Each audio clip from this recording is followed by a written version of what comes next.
Hey Zook, Benjamin coming at you with a little quick review. Just got myself an iPhone 13 Pro Max and I wanted to get a leather case for it. I'm having a kind of leather phase going on for the year 2022. I wanted to protect this phone, and the first case that I ordered off of Amazon was the Berkeley. Supposedly it's a Napa leather case. It actually feels really good in the hand compared to the other two.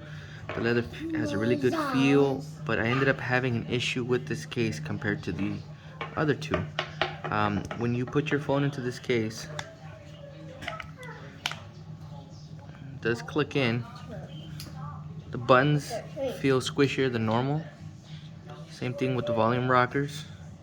And the one thing that I had wrong with this case, which is really hard to pick up on camera, but the phone actually sticks out more on this top right corner than it does on the left corner.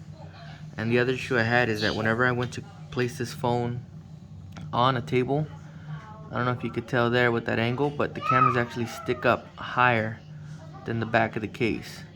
So that was a big issue for me because I don't want those camera lenses to get scratched when I'm putting it on the table. So I'm returning this guy to Amazon. The next case that I ended up buying, and I actually bought these at the same time and just got them right now from Amazon, pretty quick, next day delivery. Shout out to Amazon. Is the iPhone leather case from Apple, and this random no name that I've never heard of, but you know, it's all made in China, so more is, that's their little description.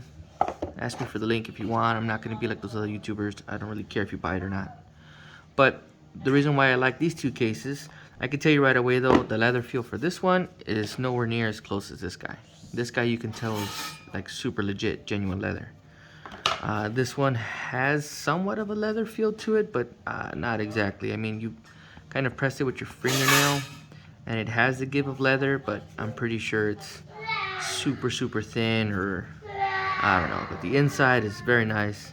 It looks like it has the little ring on there for the MagSafe charging. Put that in there. Make sure it sits in all four corners. Now for this one, button feels like the stock buttons. I don't know why this case couldn't get that right, but on this case it has that stock feel for the buttons. Same thing for the volume rockers. The screen is flush all the way around, so it has a nice even lip, so when you put it down it won't touch the screen.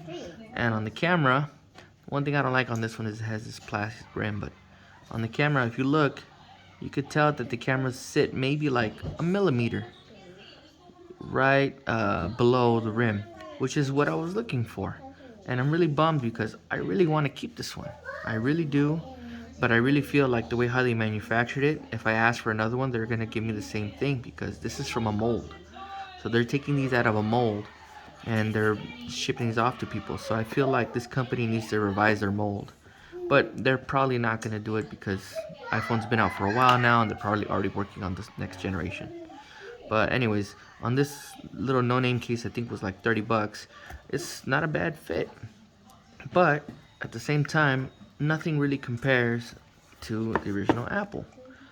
The original Apple case feels freaking sweet. Has a really nice interior, protective back glass. The leather is nice and supple. I will say this is still beating it in terms of leather feel. Like seriously, I want to see how this one's gonna get distressed. I'm gonna be keeping this case instead and giving it a chance, just because it's way lighter, by the way, than this one. I don't even know how you can compare it, but it's by a few grams. You can just immediately feel the difference. But at the same time, when you put this one in the case, obviously made by Apple, all four corners fits, does that little thing which I guess tells you what case it's in. It has a nice lip going all the way around, so you can put it face down and it won't scratch the screen. And then the same thing for the camera hump in the back. It just ever so slightly protrudes past the lenses. Now this one is not as prominent as this case. This case is super prominent. But at the same time, I'm gonna feel safe being able to rest my phone on at the back, knowing that this little rim right here is going to be able to protect those lenses when I put it down.